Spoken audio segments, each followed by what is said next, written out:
Hello, I'm here today with Michael Finca, the Director of Retirement Planning and Living at Texas Tech University, and Wade Pfau, the Professor in Retirement Income Planning at the American College. And we're going to talk about their very interesting article about whether the 4% rule is still safe in today's low interest rate environment. Michael, could you give us an overview of the article? Well, let me give you a little bit of background on the idea behind this article. There have been a number of studies that have been done on the safety of withdrawing an inflation-adjusted amount every year from an investment portfolio.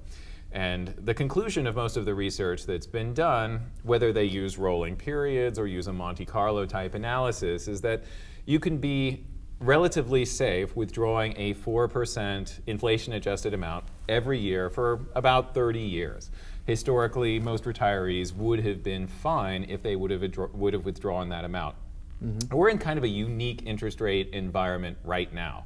And what's unique about it is that it appears as if there are demand-driven effects that are reducing the rates of return on all types of assets. So within a portfolio, you might not expect the same returns over the next 30-year retirement that we experienced in the past in the United States. And let me give you an example of some evidence that this is in fact happening. We've had 4 years consecutively where we've had negative real returns on bonds. That's happened historically. We had some periods, for example, World War II, World War I, the Great Depression, where real bond yields were negative. Now, there is one thing that is similar about those three time periods. They represent what's known as a flight to quality. And what that means is that investors did not want to invest in equities and shifted their money into bonds because they were afraid of volatility in the equity market. Right now, we have negative real rates of returns on bonds. And we also have very high equity valuations. So this looks something that's very unique. This looks as if perhaps demand for financial assets has shifted outward. And much of the literature would suggest that there is, in fact, a different market for financial assets right now. What's going on in the United States is that we have a lot of demand for financial assets. If you think about what a financial asset is, it's two things. It's a way of the market, a way of transferring risk in the market, and it's also a way to transfer spending from now to the future. Now, what happens when you have a lot of people who are trying to take spending right now, take money right now, and transfer it to some time in the future? Well, they're all bidding for instruments that allow them to take that spending now and push it into the future. If everybody's bidding for those assets at the same time, what that does is it increases the price of that asset. It's simple supply and demand. But what that means also is that the rate of return on those assets is lower. If a corporation is going to issue a bond, the required rate of return by an investor is less than it would be in a time period where there's less demand for taking spending and transferring it to the future. Now, if that is in fact the case, which we have some evidence that in fact there is some demand-driven factors going on, there is what's known as a glut of capital in the market. What impact does that have on retirement safety? And it turns out that retirement risk is very sensitive to rates of return on investments. So if rates of return are even incrementally lower than they have been historically, and there's also a lot of evidence that historical returns on assets, and from Wade Pfau's research that he's done over the last few years, he's used, for example, global returns on assets and found that the same retiree, had they retired in a lot of other countries, wouldn't have been able to have a successful 30-year retirement by simply drawing down assets from a retirement portfolio. Well, the issue, the way I think a lot of planners are thinking about the 4% rule in today's world, they're thinking about something called the Trinity study that was published in 1998.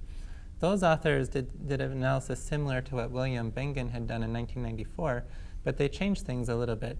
Well, they used a long-term corporate bond index and then looked at rolling historical periods since 1926 and found in 95% of these rolling periods, the 4% rule would have worked.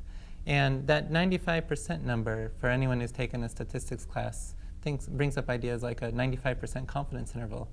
And it really brought to our entire world of financial planning the idea that the 4% rule has a 95% success rate.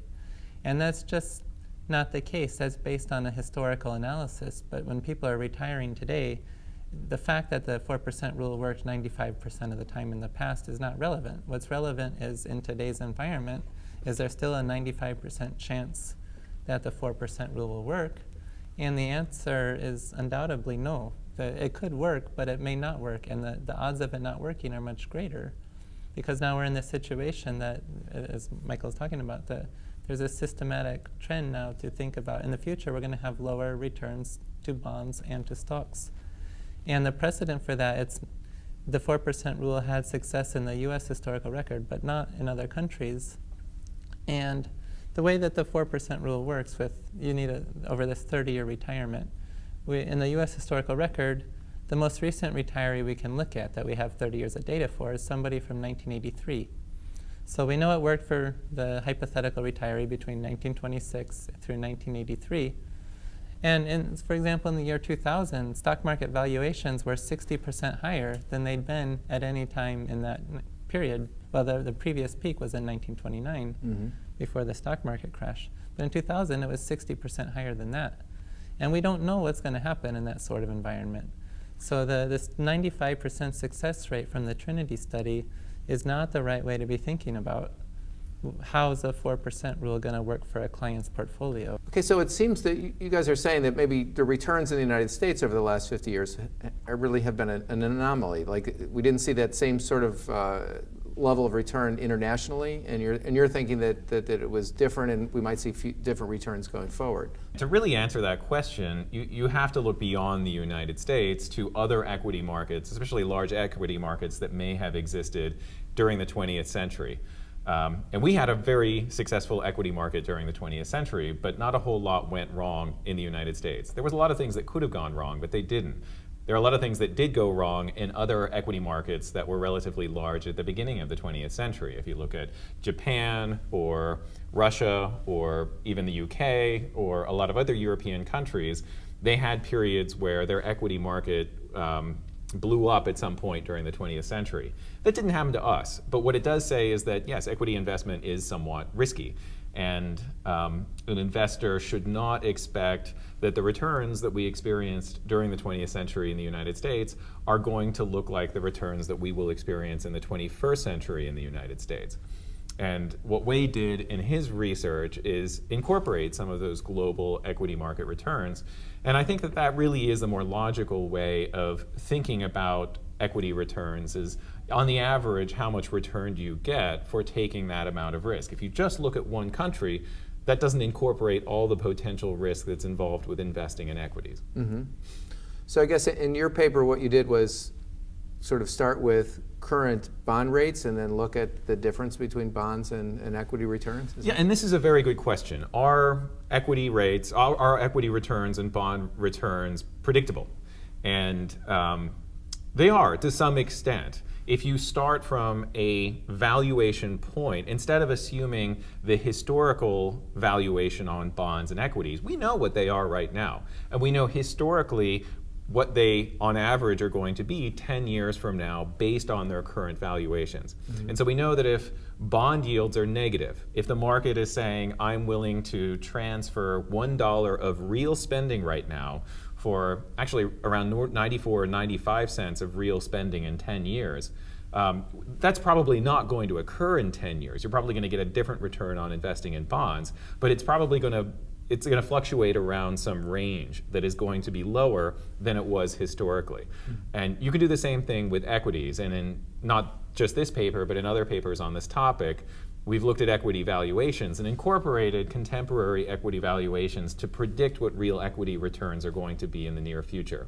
There was a recent study by Cliff Asness that showed that equity returns in the range of what they are right now over a 10-year period historically have been about 1.9% real. So they're probably not going to be 1.9% real, but they're probably going to fluctuate in a random band around that 1.9% rate over the course of 10 years. And the other thing we know is that that first 10 years is very important when it comes to retirement success. If you have a relatively low portfolio return during that first 10 years, that has a big impact on the probability that you will not have a successful retirement investment portfolio over a 30-year span. So this is a time, one of the main points that we were trying to make with this study is that these safety rates, these failure rates on retirement portfolios are very sensitive to rates of return. They're not very sensitive to other assumptions of the statistical parameters of returns, but they are very sensitive to means. And if the mean in the future is going to be lower than it was historically on either equity or bond returns, then that completely changes the dynamic of what is a safe withdrawal rate. Wade, any other comments about how the assumptions you used in your paper around equities and bonds?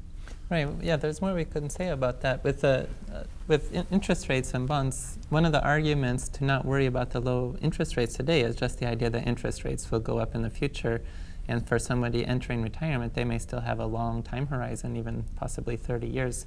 So we wanted to specifically test that. There's a couple issues going on with the idea of interest rates going up in the future. For a client who has a bond mutual fund that's a little bit longer term, when interest rates go up, of course, with the duration of the bond portfolio, the principal, the value of the bond mutual funds will go down, so they will lose principal as interest rates go up. And also the issue of sequence of returns risk. Once you've retired and are withdrawing from the portfolio, when you lose principal, you're still with the assumptions of the research. If you're taking out that inflation-adjusted withdrawal amount, you're taking out a larger fraction of your portfolio, and then that's gone. And then if the portfolio subsequently recovers, it's missing part of that principal, and you don't get to enjoy the full recovery. So we did try to test for that. We just, at a basic level, considered what if interest rates return to their historical averages 5 years from now or 10 years from now, to illustrate that even if that were to happen, because of the sequence of returns risk, there's still a substantially higher failure rate from a Monte Carlo simulation approach when you still have that starting 5 or 10 years with the lower interest rates. All right, that's terrific. Thank you very much.